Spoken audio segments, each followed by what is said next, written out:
Estamos começando mais Vida para Você, o programa da Igreja Presbiteriana Filadélfia. Estamos falando nesses dias sobre os fundamentos da fé cristã.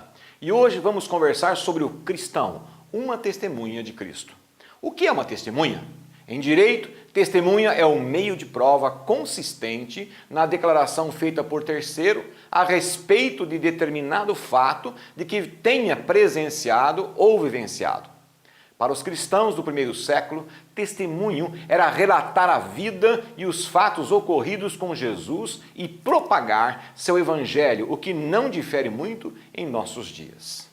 Há ainda mais uma variante no meio cristão sobre testemunho, que é geralmente apresentado por um preletor, onde ele conta a sua vida antes da conversão e os novos rumos que tomaram a sua caminhada, com relato de alguma bênção recebida ou um crescimento espiritual, e como está atualmente a sua vida. Enfim, testemunho nada mais é do que contar a outros essa nova experiência de viver com Jesus no coração. Eu sei que você pode estar se perguntando, eu até que gostaria de falar de Jesus, mas não levo jeito, não sei falar, tenho vergonha. Tudo isso realmente é possível, mas você acha que todas as pessoas do passado que falavam de Jesus eram pessoas instruídas? Veja o caso dos apóstolos. A maioria eram homens rudes, simples e de pouca instrução. No entanto, se demonstraram homens de muita coragem e eloquência. Após os apóstolos, a igreja primitiva era composta, na sua grande maioria, por pessoas também simples e de pouca instrução, uma vez que eram poucas as pessoas que podiam ser instruídas e alfabetizadas. Na época da igreja primitiva, o Império Romano ainda era uma grande potência e imperava a liberdade de culto. Roma era chamada a cidade dos deuses, pois para cada povo conquistado, ela erguia um templo ao Deus desse povo conquistado, como forma de dar espaço ao Deus, à religião daquele povo. Ocorre que os judeus e os cristãos se posicionavam como um povo monoteísta, ou seja, sua crença era em um único Deus. Os imperadores de Roma, os Césares, se consideravam deuses. E como os romanos tinham muitos deuses, um a mais não era o problema para eles. Mas para os judeus e para os cristãos, isto era de fato um problema. Como eles não reverenciavam César como Deus, eram perseguidos, mortos, e os que sobreviviam eram dispersos por todos os lados. Era de se esperar que a fé cristã não poderia crescer. Muito pelo contrário, deveria morrer e acabar a curto espaço de tempo. Mas o que aconteceu? Foi exatamente o contrário. O grande império, poderoso, imbatível, temido, perseguidor dos cristãos, no ano 312 depois de Cristo, o imperador Constantino decreta a religião cristã como a religião única de todo o império do Ocidente. O cristianismo, de religião perseguida ao extremo, passa a religião oficial do império. Claro, muitas foram as causas, mas a principal é que os cristãos da época foram testemunhas de Cristo, por onde eles fossem espalhados. Falar do amor de Cristo transforma pessoas, transforma ambientes e transforma nações. Mas como se dá isto? No livro dos Atos dos Apóstolos, no capítulo 1, versículo 8, está escrito: mas recebereis poder ao descer sobre vós o Espírito Santo, e sereis minhas testemunhas, tanto em Jerusalém, como em toda a Judéia, Samaria e até os confins da terra. Ao nos debruçarmos sobre essa passagem, vamos aprender várias instruções de Jesus sobre como podemos ser uma testemunha de Cristo. Em primeiro lugar, Jesus nos diz que receberemos poder para isso. Quando vemos um Pedro que negou Jesus 3 vezes, e veja que ele não negou para soldados ou os líderes que tinham crucificado Jesus, mas para pessoas simples, como ele naquele momento. Pessoas do povo. Mas vamos ver o mesmo Pedro, um pouco tempo depois de receber esse poder aqui mencionado, enfrentando os mesmos líderes que crucificaram Jesus, com muita eloquência e autoridade. Foi preso e ameaçado de morte, mas não deixou de testemunhar. Esse versículo diz que todo aquele que decidir falar sobre Jesus e o que ele tem feito na sua vida, receberá força, instrução e direção diretamente do Espírito Santo de Deus. Ser testemunha de Jesus é um grande privilégio.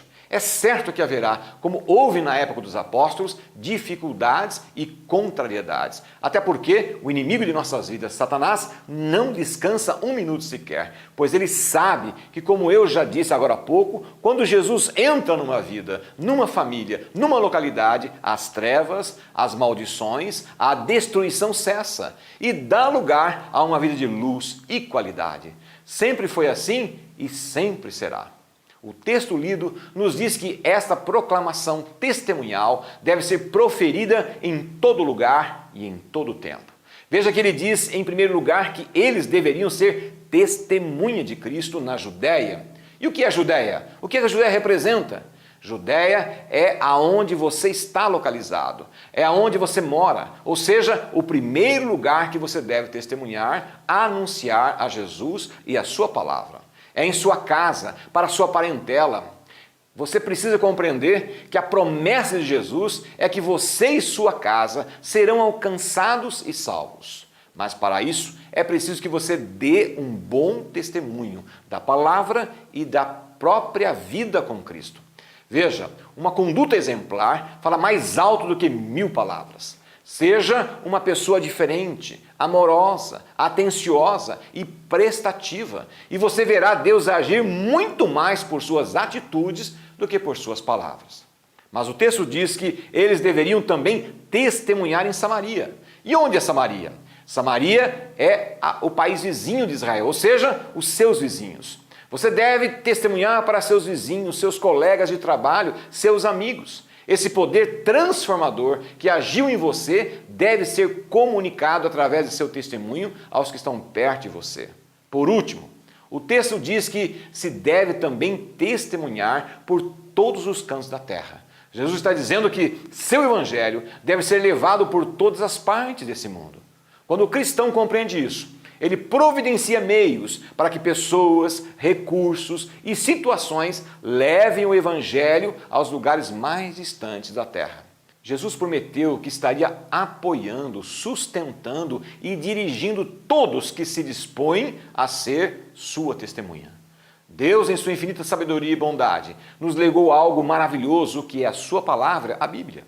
Na carta aos Hebreus, no capítulo 4, versículo 12, o escritor diz o seguinte, que a palavra de Deus expressa na Bíblia é viva e eficaz. Quando você compartilha a Bíblia com outras pessoas, você estará levando o que há de mais poderoso na terra para gerar vida e vida em qualidade. Jesus disse em João 10,10, eu vim para que você tenha vida e a tenha em abundância. Quando eu e você nos dispormos a contar isso aos outros e eles venham a crer e aceitar essa palavra em sua vida, essa promessa se torna realidade. O marido se torna um marido melhor, a esposa se torna uma esposa melhor, o filho, um filho melhor, o cidadão, um cidadão melhor, o empresário, um empresário melhor, o empregado, um empregado melhor e o religioso, um religioso melhor. Ser uma testemunha de Cristo e de sua palavra é ser um condutor das boas novas à humanidade, é ser participante de uma grande e sublime obra, talvez a maior obra da face da terra e da restauração do homem. Testemunhar de Jesus Cristo é falar do que Ele tem feito em sua vida e viver o que a sua palavra ensina. Jesus nos convoca a sermos suas testemunhas e a fazermos novos discípulos para Ele. Para isso, Deus nos forneceu todos os recursos necessários, a assistência do Espírito Santo, sua palavra e a oração. Então eu quero orar por você, para que você, se ainda não é uma testemunha de Cristo, tome a decisão agora de passar a ser. Vamos orar? Querido Deus, muito obrigado por essa palavra que nos estimula a levar a Tua palavra, a levar a Tua vida que está em nós para todos aqueles que ainda não Te conhecem, para aqueles que ainda estão indecisos. Senhor, em nome de Jesus, derrama do Seu poder sobre todos aqueles que estão nos vendo nesta hora, para que se tornem uma testemunha forte, viva, a falar a palavra do Senhor a tantos quantos necessitam ouvir. Muito obrigado, Deus, porque o Senhor tem nos levado a essa missão maravilhosa. Em nome de Jesus. Amém.